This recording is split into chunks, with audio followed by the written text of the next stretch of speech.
Isaiah 2. This is what Isaiah son of Amoz saw concerning Judah and Jerusalem. In the last days, the mountain of the Lord's temple will be established as the highest of the mountains.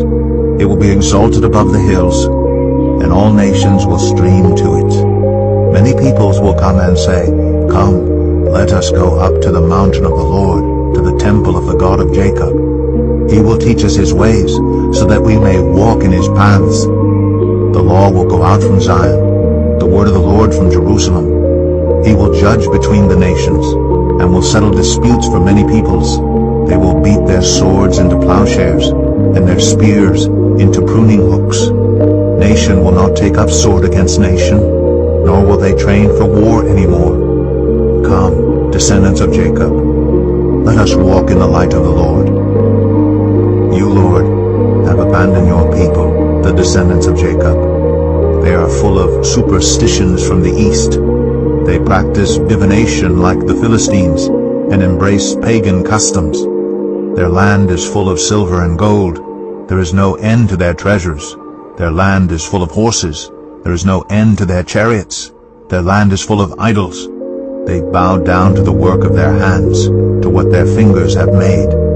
So people will be brought low, and everyone humbled. Do not forgive them.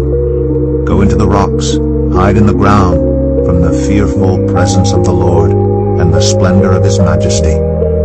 The eyes of the arrogant will be humbled, and human pride brought low. The Lord alone will be exalted in that day. The Lord Almighty has a day in store for all the proud and lofty, for all that is exalted, and they will be humbled. For all the cedars of Lebanon, tall and lofty, and all the oaks of Bashan, for all the towering mountains, and all the high hills, for every lofty tower and every fortified wall, for every trading ship and every stately vessel.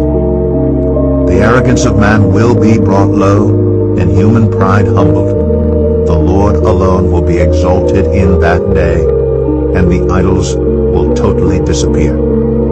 People will flee to caves in the rocks and to holes in the ground from the fearful presence of the Lord and the splendor of his majesty, when he rises to shake the earth. In that day people will throw away to the moles and bats their idols of silver and idols of gold, which they made to worship.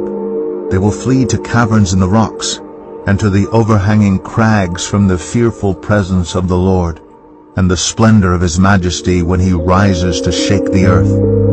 Stop trusting in mere humans, who have but a breath in their nostrils. Why hold them in esteem?